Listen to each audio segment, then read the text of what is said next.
100円で許してやるから、うちの銀行に預けてくれよ。中学の同窓会で大手銀行に勤める同級生が嘲笑を浮かべて言ってきた。本当に100円でいいのか？ああ、日雇いの貧乏人でも100円くらいは預けられるだろう。彼は俺のことを日雇いのその日暮らしと見下している。もっとも彼が俺を見下すのは今に始まったことではなく、小中学生の頃もお化け屋敷の貧乏人と嘲笑っていた。本当にお前は何も変わっていないんだな。けど、俺は変わったんだよ。わかった。それなら100円だけ残して、あとは解約させてもらうよ。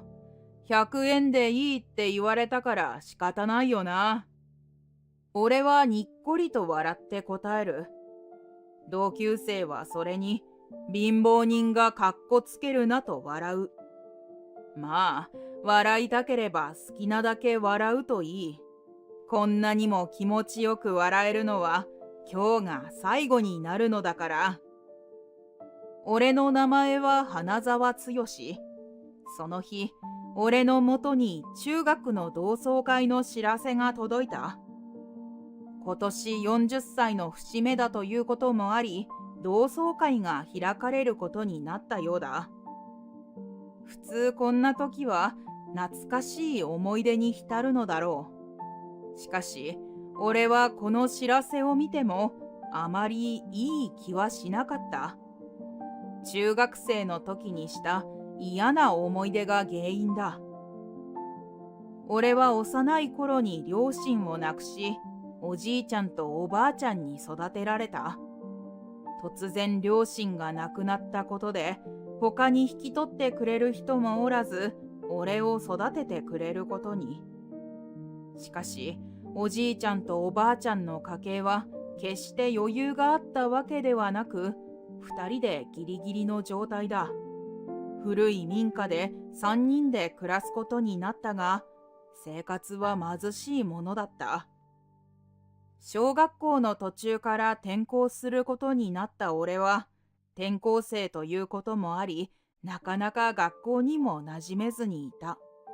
おまけに、服や持ち物もきれいなものはあまり買ってもらうことができず、次第に貧乏だとからかわれるように。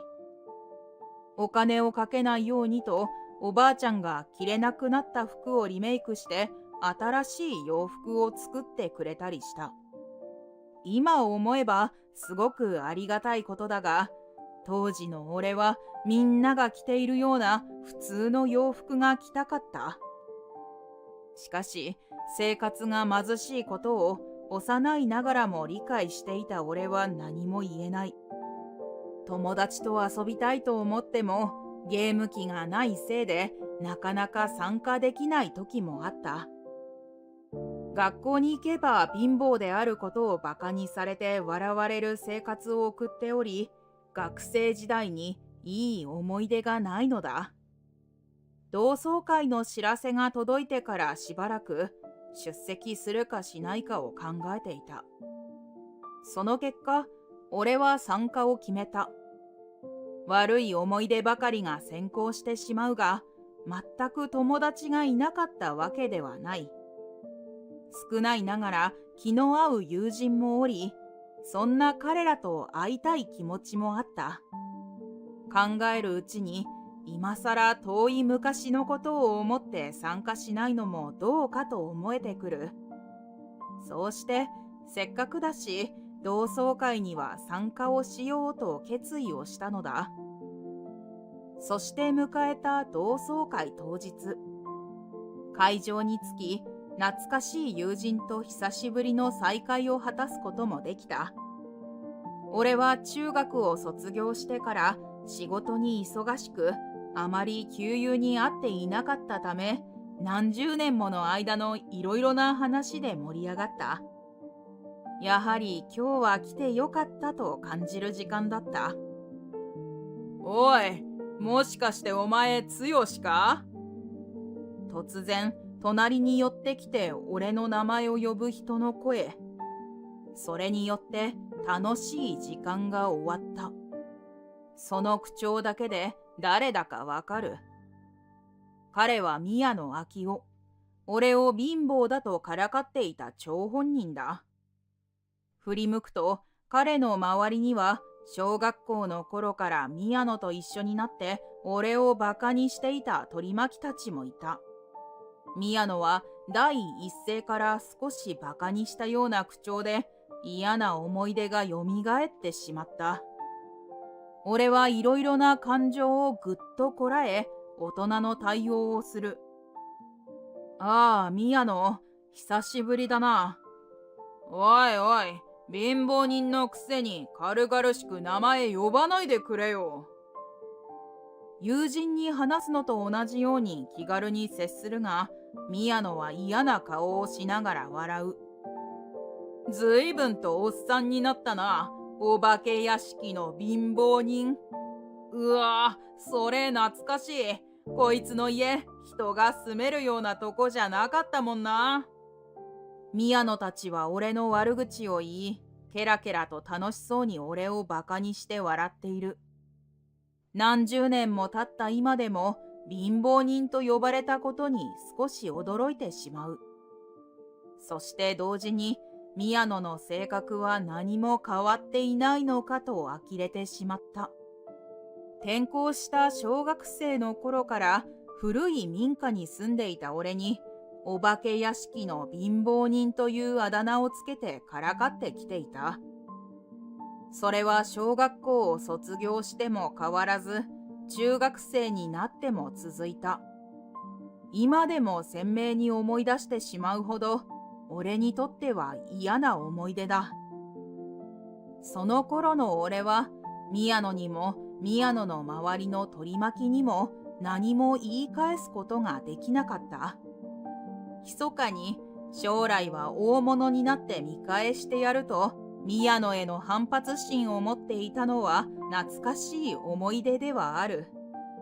勉強を頑張って宮野よりいい高校に行くことだけを考えて、何を言われてもこらえて生活していたのだ。しかし、そんな俺の目標は叶わず、高校に行くどころか中卒で働くことを余儀なくされてしまった。中学生になると、おじいちゃんもおばあちゃんも高齢で体を壊したりすることが増えてきていた。たびたび病院にかかり、お金も以前より厳しくなって、俺を高校に通わせるのが難しくなったのだ。そういや、お前って貧乏すぎて高校行けずに中学卒業してすぐに就職してたよな。どうよ、低学歴の生活って。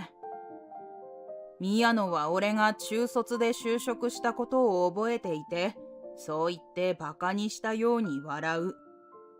宮野が大きな声で俺をからかうせいで、宮野たち以外の人たちもこちらの様子を見ていた。周囲の人たちは宮野の昔と変わらない俺への対応に苦笑いしながらも、誰も止める人はいない。この状況も俺には慣れっこだった。俺には友人はいたが、宮野を注意する人は小学生の頃から誰一人としていなかった。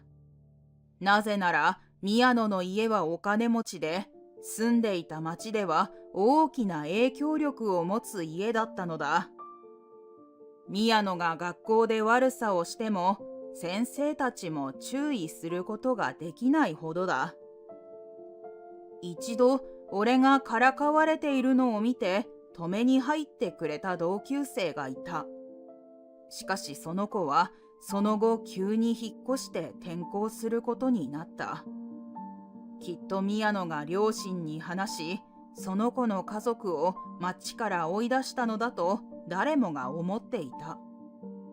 そのため俺の友人たちも含めて同級生は誰も宮野の俺への態度を注意することができなかった。中卒じゃまともな仕事にもつけてないんだろうな。今は何して生計を立ててるんだ？物乞いか？まあ、今はいろいろやっているよ。いろいろってなんだよ。どうせ日雇いとかなんだろうな。その日暮らしで生きていくのも大変だな。俺が質問に対して答えると、宮野は決めつけて笑い出す。不愉快ではあったが、何か言ってもまともには取り合ってもらえないというのは分かっていたので、俺は黙った。そう思うなら勝手にそう思っていればいいと開き直って宮野を眺める。すると宮野は自分の話を始めた。低学歴は大変だな。いや俺はいい高校、大学に行ってよかったよ。俺はお前と違って優秀だから銀行に就職して今は課長職についているんだ。その銀行の名前は誰もが聞いたことのある大手で、それを聞いた周りの人たちもすごいと口々に言葉を漏らす。日雇いのお前なんかができないような暮らしを送っているよ。そう言ってスマホを取り出し海外旅行に行った写真を見せびらかしている。宮野は毎年夏と冬の2回は最低でも海外に遊びに行くようで、泊まるホテルもその土地で一番いいホテルに泊まるのだと自慢していた。わあ、ここのホテルすっごく高級なところよね。一度は泊まってみたいわ。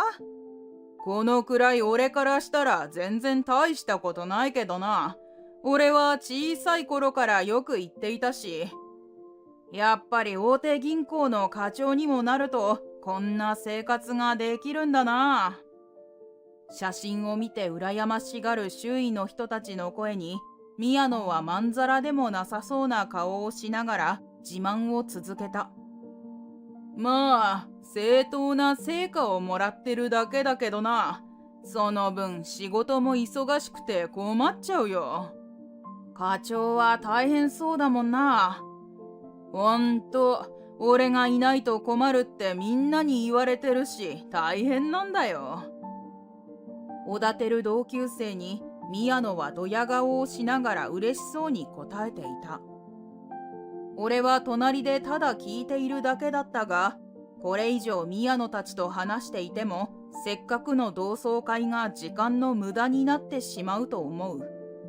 別の場所で友人たちと会話しようとその場を離れようとした時、宮野はまた俺に向かって話しかけてきた。まあ金持ちの子供は優秀に育って大人になっても金持ちでいられるんだよ。お前は生まれた時から一生貧乏な人生を歩むしかないんだよ。俺は宮野に何を言われてももう大人にもなり、そんなことで傷つくことはなかった。しかしその言葉だけは俺の大事な家族のことを悪く言われている気がして腹が立ってきてしまう。俺が宮野を睨みつけると、宮野はその俺の顔を見て面白がっているのか、さらに悪口がヒートアップしていく。恨むならお前を置いて亡くなった両親と貧乏な祖父母を恨むんだな。俺は自分の家族のもとに生まれたことを恨んだこともないし、これからも恨むことはないよ。ふん、バカバカしい。日雇いしかできない貧乏人がカッコつけちゃって。カッコつけるとかそんなんじゃない。俺は本心を言ってるだけだ。あっそう。まあいい家に生まれることができたのも才能のうちって言うしな。所詮お前にはそんな家族がお似合いってことだな。いつもは言い返さない俺が言い返したこともあり、周囲の人たちは険悪になっていく俺たちを見て困っている様子だった。ヒートアップする俺たちを止めようと気を使ってくれたのか、同級生の一人が宮野に話しかける。あのさ、融資の相談とか大手銀行でも話聞いてくれるかな？融資？なんか会社でもやってるのか？まあ、小さい会社だけど、最近融資を考えているんだ。そうなんだ。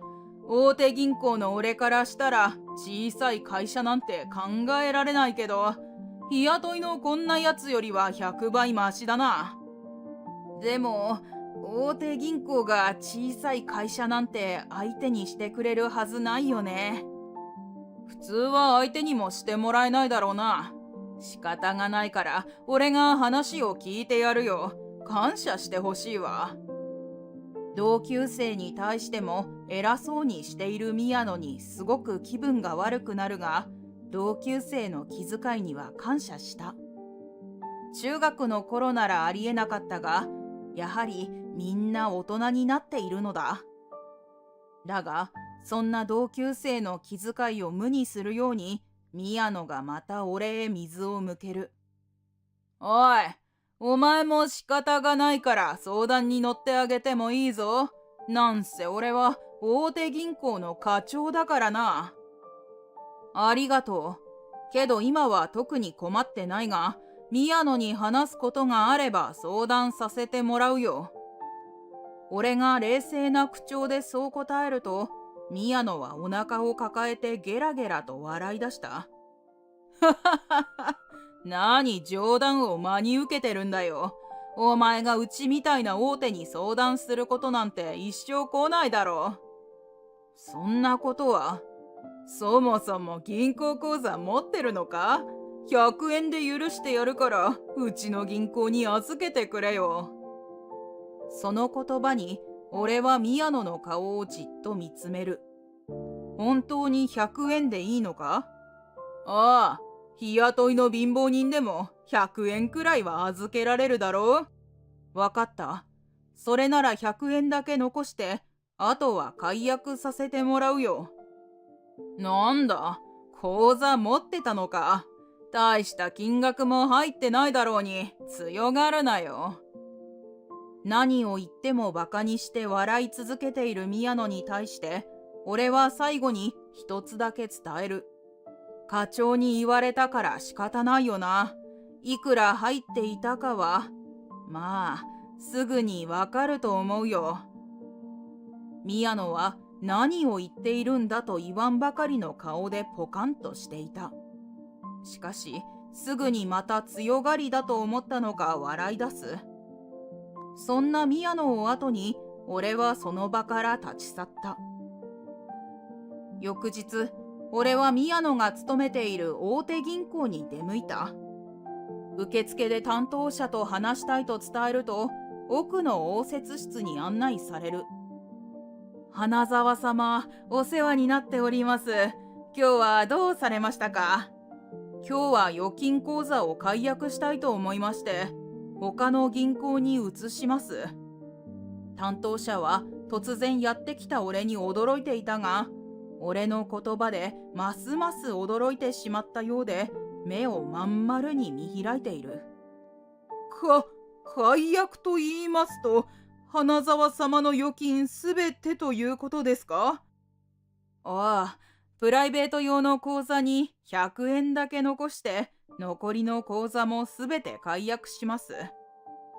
100円だけ残すという奇妙な話に、担当者はポカンとして言葉を失っていた。俺はそんな担当者に昨日の同窓会での出来事をすべて話す。宮野の名前も隠さずに伝え、課長に言われてしまったので仕方ないと俺は伝えた。俺の話がすべて終わってもなかなか言葉が出ないようですごく動揺しているのが伝わってくる。大丈夫ですか？話分かっていただけましたか？本当に申し訳ございませんでした。声をかけると担当者は勢いよく立ち上がり、深々と頭を下げて何度も謝罪をしてきた。謝罪は結構ですので解約を。申し訳ございません。少々お待ちください。そう言うと担当者はスマホを取り出し、どこかへ連絡を入れた。すると、すぐさま応接室の扉が開き、支店長がやってきた。担当者から連絡を受けて慌ててきたようで、焦ってきたのがわかるほど顔色が悪い。不快な思いをさせてしまい、本当に申し訳ございません。解約だけはなんとか、もう一度考え直していただけませんでしょうか。支店長も担当者と同じように何度も俺に謝罪をしてくる。こんなにも担当者と支店長が焦り、必死になって謝るのも無理はない。俺はこの大手銀行に100億もの金額を預金しているのだ。実は俺は今、不動産投資家として成功している。ここまでの道のりは決して楽なものではなかった。中学を卒業した後、近所のガソリンスタンドやコンビニでのバイトを掛け持ちして働いていた。中卒を雇ってくれるところが見つからず、その時の俺はそうするしかなかったのだ。朝も夜も必死に働き、そうしてお金を貯めて通信制の高校に入学して高卒資格を取得した。おかげで地元の不動産屋に就職することができた。そこで不動産の知識を深め、そのうちに不動産投資に興味を持った。俺は仕事以外でも不動産についてや投資についての勉強に励んだ。高校に行くことができなかったこともあってか、俺は勉強することがすごく楽しかった。それから勉強を続け、自信がついた俺は、まずは小さなものから投資を開始。最初は微々たるものだったが、少しずつ資産を増やし、投資するものを増やしたり大きくしたりして、着実に資産を増やしていった。最近では建築会社と共同で不動産開発プロジェクトを計画したり、富裕層向けの不動産のアドバイザーをしたりしている。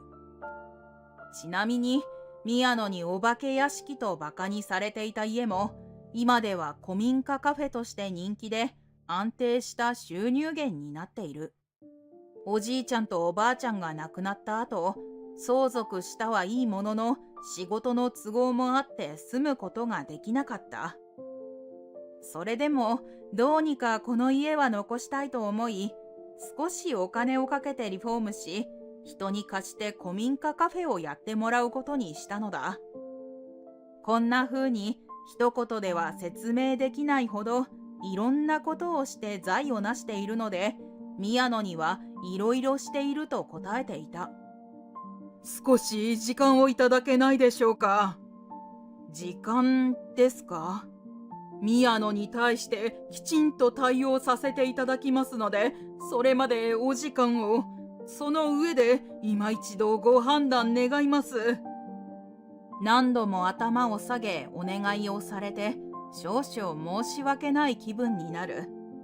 俺もこの人たちを困らせたいわけではない。少し大人げない対応をしてしまったのではと反省する。支店長と担当者の提案である1週間期間を設けることを了承し、ひとまず解約を保留することにした。それに少しばかり2人は安堵し、俺にもう一度頭を下げる。宮野は他にもいろいろと問題がありまして、しっかり調査して対応させていただきます。これ以上は何も教えてくれなかったが、何かあるのだろうと感じ取った俺は家に帰り、ある人に連絡をした。俺にはこの大手銀行で働く仲のいい友人がいたのだ。今回の件を話して支店長の言葉が気になったことを伝えると、宮野についての評判を教えてくれた。どうやら宮野には以前から部下への高圧的な態度やお客様からのクレームなど多くの悪い評価が挙げられているという。融資を理由に顧客と会食し、融資を通すためと言って個人的にお金をもらっているという噂も出てきているらしいのだ。上層部も宮野を問題視しており、近々左遷になるのではないかと言われているそうだ。友人はもしかしたら今回の一件をきっかけに厳しい処分が下されるかもしれないとつぶやいた。1週間後、俺は約束の時間に先週の応接室へと足を運んだ。そこには担当者と支店長の他に本社の役員もいて、3人は俺に先日同様深々と謝罪をしてきた。花沢様に不快な思いをさせてしまい、本当に申し訳ございませんでした。あれから当行の方で事実確認をさせていただきました。宮野は自分の発言を認めましたが、花沢様への謝罪を拒否したことで、こちらも相応の処分をさせていただきました。処分ですか？それはどういった？尋ねると厳しい顔で返答があった。解雇処分をさせていただきました。解雇？正直そこまでの処分をされるとは思ってもみませんでした。彼はどうにも花沢様へ謝罪するということがプライド的に許さなかったので、全く反省の様子もなく、我々は課長としての責任を果たすどころか、お客様にそんな思いをさせる宮野を働かせておくわけにはいけないと考えました。上層部で話し合いの結果決まった処分になります。俺への謝罪を頑くなに拒否するとは、彼らしいといえばそうなのかもしれない。彼の業務妨害にあたる行為は、これが初めてだったわけではなく、以前からいろいろな問題を起こしていたことが、この度の調査で発覚いたしました。俺はこの言葉を聞いて、友人に教えてもらった話を思い出す。役員の話す表情から見ても、いろいろなことが重なり、やむを得ない処分だったのだろうと考えた。役員たちは顧客である俺に詳しくは話してくれなかったが、後日再度友人に話を聞いたところ、やはりその通りだった。宮野の態度に困っている人が山ほどいたから、みんな感謝していると思うと言われたほどだ。俺は銀行の宮野に対し断固たる姿勢を示してくれたことや、3人の謝罪に誠意を感じ、口座を解約しないことを決めた。これからも末永くよろしくお願いします。俺は3人に見送られて銀行を出る。おい、てめえ！その瞬間、怒声を浴びせられた。外で宮野が俺を待ち構えていたのだ。どうやらどこかで俺が今日ここに来ることを突き止めていたらしい。お前、どうしてくれるんだ？お前のせいでクビになったじゃないか。宮野はガタガタと震えながら激怒している。今までに見たこともないほど鋭い目つきで俺を睨みつけていた。まさか自分がバカにしていた貧乏人にこんな目に遭わされるとも思っていなかったのだろう。俺はお前を解雇してくれなんて頼んでない。お前に言われた通り、口座を100円だけにするために解約を申し込んだだけだ。調子乗りやがって、ふざけんなよ。人の人生めちゃくちゃにしやがって。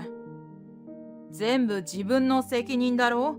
お前に散々ひどいことを言われても何をされても、俺はお前のせいにしたことは一度もないぞ。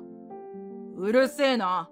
お前みたいな貧乏人からの成り上がりはやることが汚ねえんだよ。己の自尊心を保つためか、俺をけなすようにして吠える。本当に反省の色の見えない宮野の姿に呆れてしまう。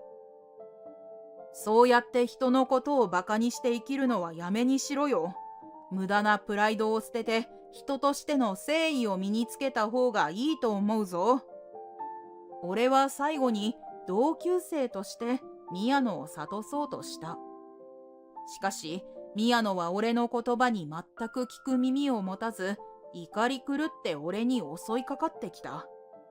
その瞬間、駆けつけた行員と警備員に宮野は取り押さえられ、俺は怪我をしなくて済む。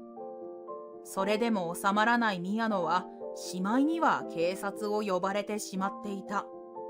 後から同級生に聞いた話だが、その後宮野は警察沙汰を起こしたことで親から勘当され、妻からも離婚されてしまったそうだ。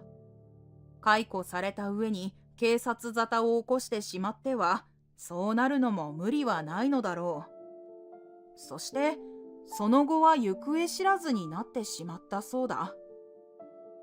俺は宮野に対して復讐したいと思っていたわけではないが、こうなったことに同情することもなかった。ただ自分を振り返り、諦めずに人のせいにすることもなく、コツコツと頑張り続けてきてよかったと改めて感じる。俺はもうすぐ家族で海外旅行に行く予定を立てている。今は妻と子供と3人で暮らしており、幸せいっぱいだ。父さんや母さん、そしておじいちゃんとおばあちゃんがもう近くにいないことは悲しく思うが、俺はこの家に生まれてこられてよかったと思っている。昔と比べると生活も変わり、いい暮らしをしているが、それにあぐらをかかず宮野のようにならないよう、これからも身の回りのことに感謝して生きていこうと思う。